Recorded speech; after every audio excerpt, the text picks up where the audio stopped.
patchy. Equipment, basic. But the enthusiasm is abundant. Welcome to skiing, Afghan style.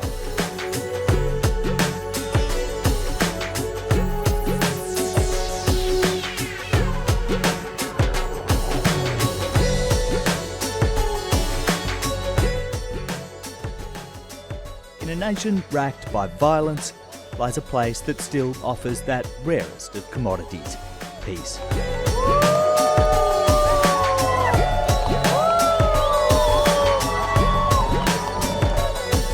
It's an hour up and 5 minutes down in the 6th annual Afghan Ski Challenge. Absolutely broken. It's a really tough climb, much harder than I expected.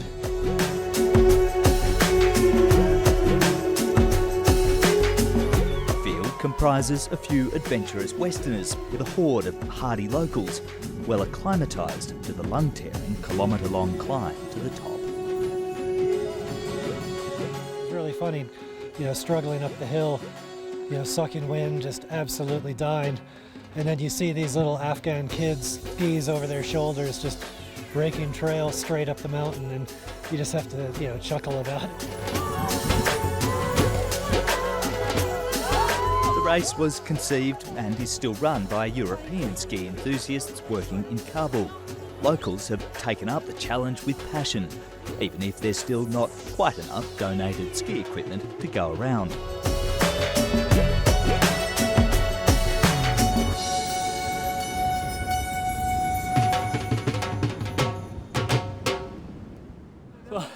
It's still a tremendous amount of fun, a lot of hard work, especially having to go up under your own steam. The governor here wants to put a ski lift in to make that easier, and obviously there's a lot of people here who'd be keen for that, but the Taliban are just over these hills, and that's all beg the question of whether all of this will be here tomorrow.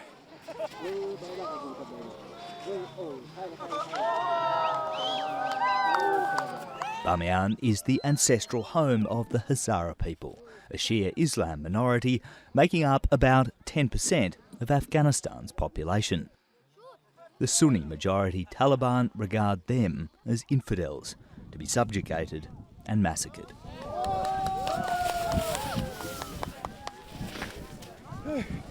The mountains, as high as 5,000 metres, shield them from a resurgent Taliban who await the spring thaw. For now, the Hazara focus on transforming this place into an international adventure tourism venue. But fear of the escalating conflict means that, like this year's snow, foreign visitors are thin on the ground. Number 25, Anna.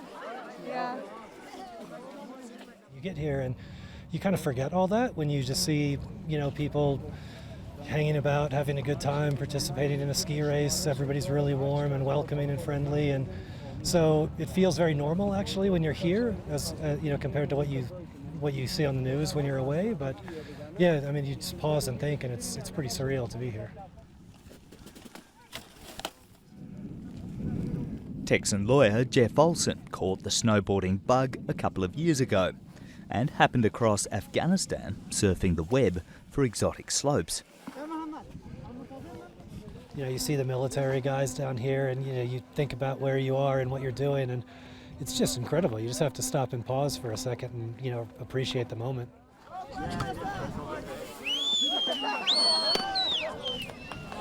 Today, at least, these Hazara military guys appear suitably chilled. Attacks here are rare. But the situation in the rest of the country is increasingly grim as the Taliban seize large swathes of countryside. Think about, what it is we're doing here, and, what makes it possible and how quickly it could turn into being impossible if the situation changes, and just really how delicate the balance, is still in this country.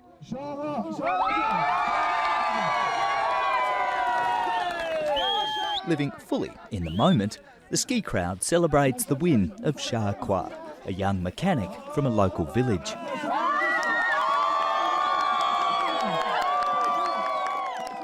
یعنی اسکی یعنی پیام صلح پیام همبستگی به خصوص بامیان که از سالهای گذشته تا حال بسیار پیشرفت کرده در اسکی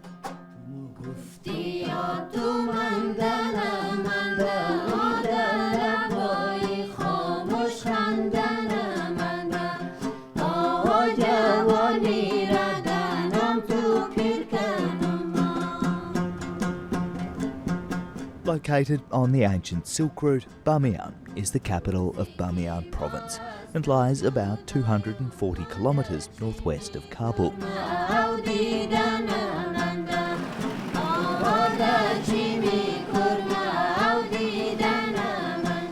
According to legend, the Hazara descended from Genghis Khan's Mongol hordes that swept all before them in their conquest of Eurasia.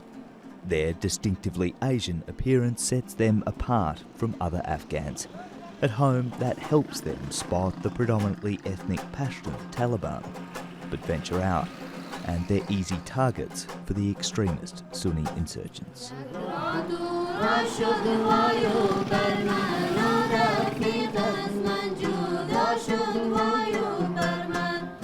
Long before skiing, the Hazara were custodians of a great treasure, the famed Buddhas of Bamiyan, dating back to the 6th century AD.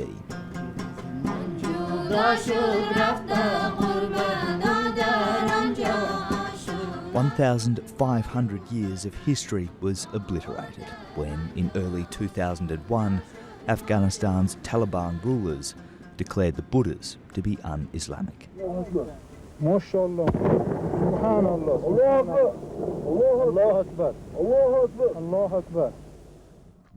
Looming large over Bamiyan today are two gaping reminders of where the great icons of Hazara identity once stood.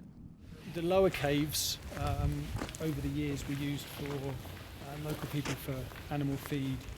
They'd shelter in there, they'd build fires. But some of the higher rooms still have plaster work and some of the paintings from 1,500 years ago.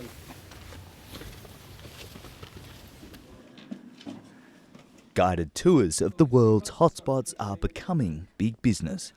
But even for this new breed of adventurers, Afghanistan is regarded as an extreme destination. That's what happens when I lag behind, I get lost.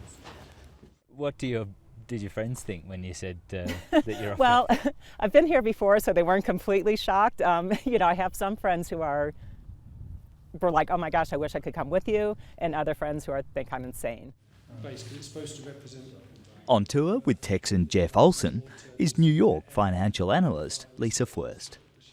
I think there's a term in the States called war tourism or something like that, and that's not what I'm coming for. I mean, I have no interest in going around and seeing bombed out cities and seeing people suffering and things like that. I'm here to see the beauty, and to the extent that I can help tourism grow, spending my money in places like this, I really am happy to do that and enjoy doing that. But no, I don't want to see the unhappy side effects of war. And I know that there are people who do that, and that's just, that's not what I'm here for. It's very sad. It's very bleak, and tourism is a way out. But if you can't guarantee the safety of tourists, and most people are fearful of Afghanistan, and if you can't absolutely say, yes, you're going to be safe, and we're going to drive you around in a 2-decker bus or something, people aren't going to come, which is very sad, because they're missing a lot.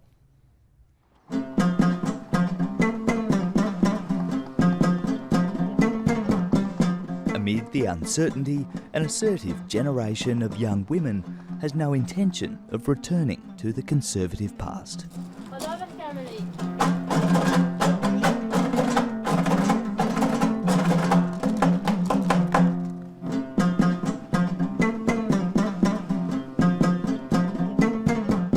21-year-old Zakia Dawood is university educated and works as a hotel receptionist, and she's a member of Afghanistan's female cycling team.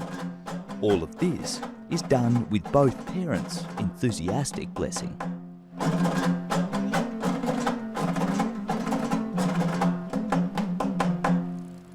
خانواده من فیلمشان مفکرشان باز است، فیلمشان باز هست و ما اگر در بقیه خانواده ها افغان ببینیم طبیعتا اونا فکرشان باز نیست و فکر کهن در ذهنشان هست که یعنی دختر حق نداره که بیرون بره. اما خانواده من این افکار ندارم، میگن که هیچ فرقی بین زن و مرد نیست.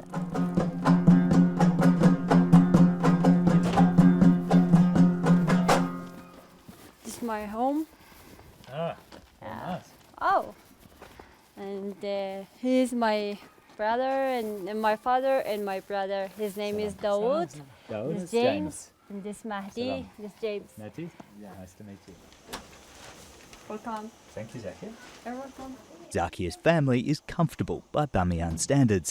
Her father works as a university driver. Brother Mahdi and sisters Rahania and Hanya attend school. My mother, Masuma. Does your father ever cook? Yes, but sometimes my father cooks. Just eggs, just simply and easy for cook. Just my father cooks.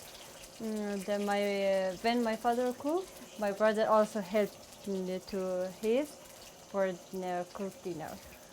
So you're not a very traditional Afghan family? Yeah, it's no. Though Zakia's father, Mohammed, is not in the kitchen tonight. ما انشالله در آینده آرزو دارم که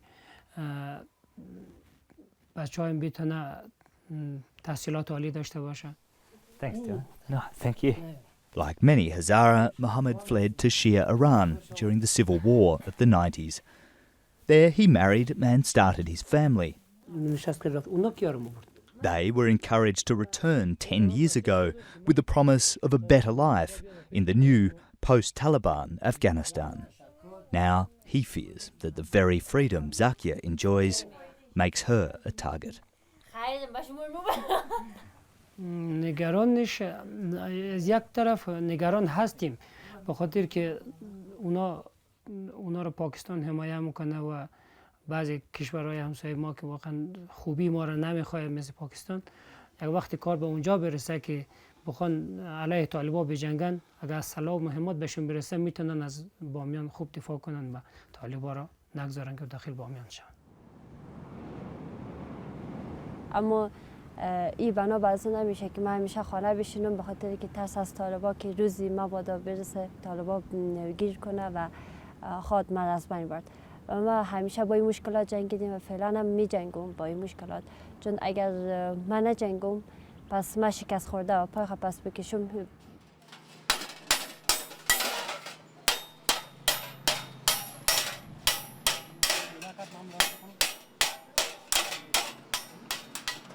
Zakia draws strength from like-minded Hazara women who defy pressure to conform to traditional female roles. Najiba Nouri runs her own handicrafts business and aspires to be a photographer and documentary maker. Fulfilling her dreams means leaving the safety of Bamiyan and making regular road trips to the capital Kabul.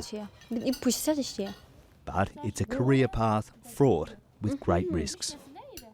خطرناک هسته. حتی ما یک دفعه خودم از کابل آمدم طالبا رو مد چشم خود دیدم. دو طالب مثلا آمد ولی دید وقتی که دید که ما کلگی ما زن هستیم و روی متعینی قدر پود هسته دیگه گپ نزد و بله من خیلی مثلا ترس دارم چطور یک زن هستم دختر جوان هستم و ترس دارم از اینکه در راه رفت آمد کنم. خب امکان داره طالبان نباشه یک چند نفر دیگه بیایه برای از من. خب اما چی من خیلی مهم است، اما عفت و اما پاکدامنی من خیلی مهم است. ترس دارم ولی جرأتم برای خود دادیم که برم کابل مثل یک مرد قوی باشم. Steely nerves are essential. Between here and Kabul is now Taliban territory. While international tourists can afford the $200 for a safe flight to Kabul, Hazaras are forced to run the gauntlet down what's now dubbed the Death Road.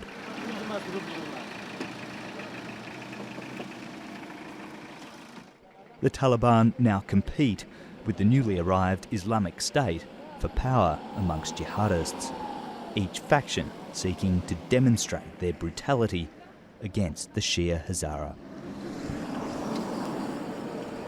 Last November, in another province, 7 Hazara travellers, including a 7-year-old girl, were pulled from a vehicle by suspected IS militants and beheaded.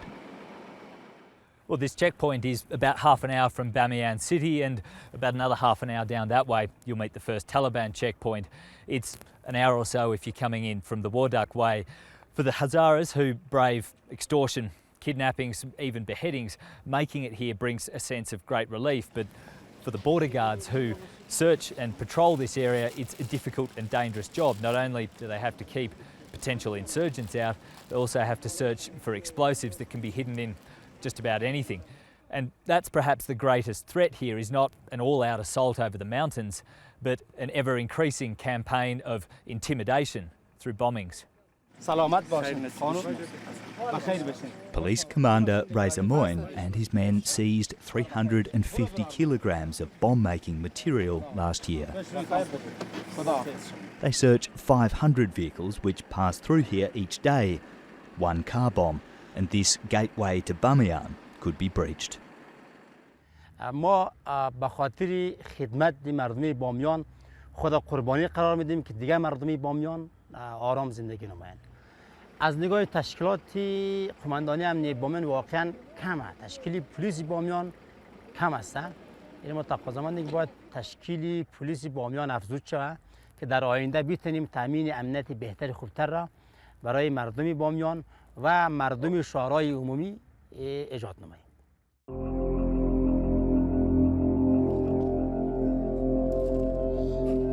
Hazara civil rights activist Jawad Lakoo says this is a community still traumatised by the recent past. First, the Soviet invasion, civil war, then the Taliban takeover in the 1990s. I remember that when Taliban came, most of the people, they were afraid of, because the rumor about the Taliban that they will kill all the kids of Hazara, the animals of Hazaras. I remember the burning of the cities, the bazaar, and just lining up the people and killing them, massacres like this.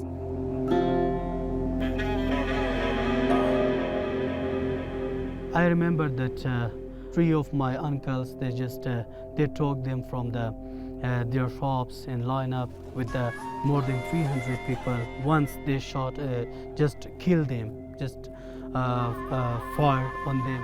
The Taliban were swept away by the US-led coalition in late 2001. New Zealand soldiers kept the peace in Bamiyan for a decade before leaving in 2013. Now the fighting edges ever closer to the valley.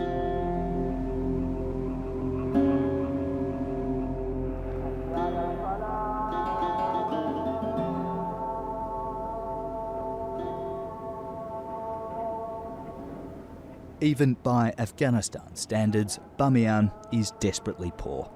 Hazara complained that they never saw the billions of dollars in aid poured into the country after the US-led takeover.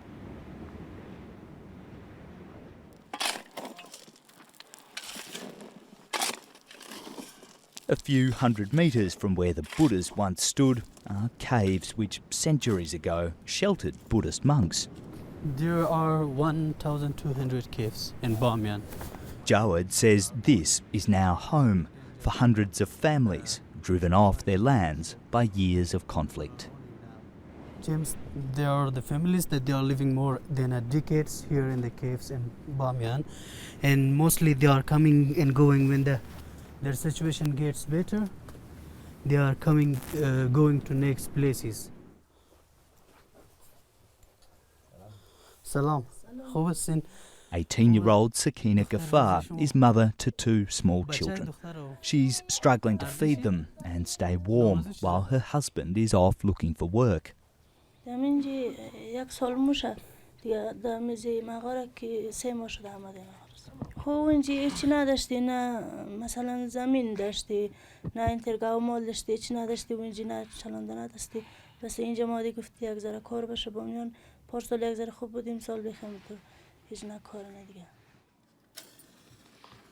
Jawad says the absence of mains power or running water in a city of 350,000 shows willful neglect by Kabul.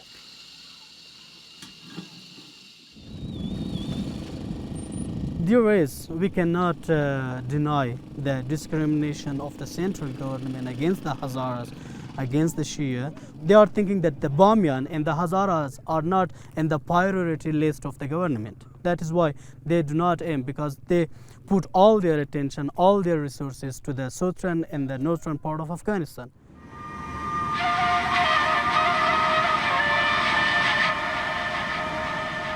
There is one more unresolved question. Should the Buddhas be rebuilt from these caged pieces of precious rubble?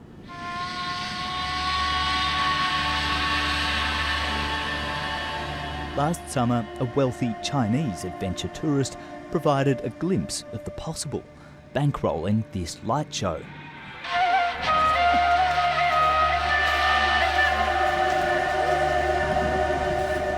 Advocates argue rebuilding at least one is just as important for Afghanistan as the resurrection of New York's ruined World Trade Center site was for America. The rebuilding of Buddha niches, it is the dream of each and any of the Hazaras, because we think the important or the greatest proof of our identity and our civilization we have is the Buddha's niches. But that dream is tempered by fear. One of the questions it was that if we start rebuilding of the Buddha, the Taliban will trade once again Bamiyan. Do you have the power to save the Buddha again or no? And it is a threat. We do not want to start building now.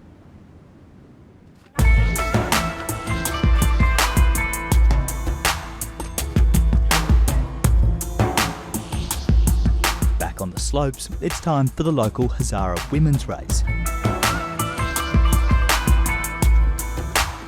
Zakir's not only a national cyclist, she's also a skier, and her parents are here to support her.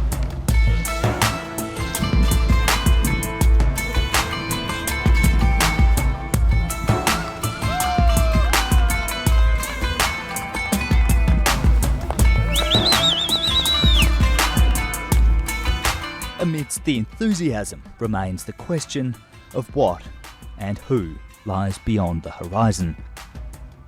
نظر من است که اگر جامعه جهانی روزی از افغانستان رفت و هیچ وقت افغانستان آرام نخواهد بود و طالبان کوشش میکنه که مردم هزاره را از بین ببره و نسل کشی هزاره دوباره شروع شود مثل سابق که در سابق همین اتفاق افتاده بود.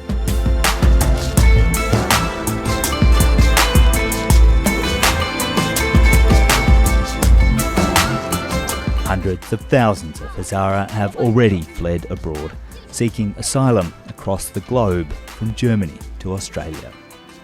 ما خودم بعضی وقتا هم فکر کردیم اگر روزی برسه که طالبا پایشت بامیان برسه و جنگش رو بکنه من چی میتونم بکنم؟ چون با پایشت بامیان کشته شد من چی کار کنم؟ میتونم در خارج از کشور برم یا نمیتونم؟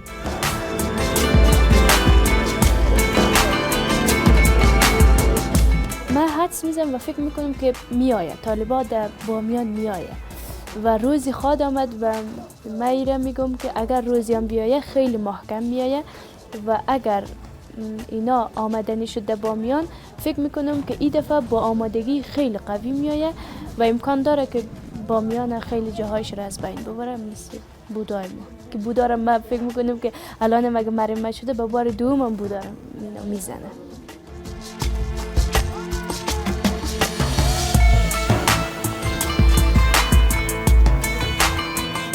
If the Taliban came again, I don't know that they would survive.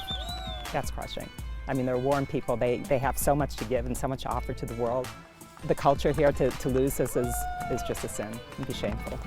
Just beyond shameful. We shouldn't allow that to happen.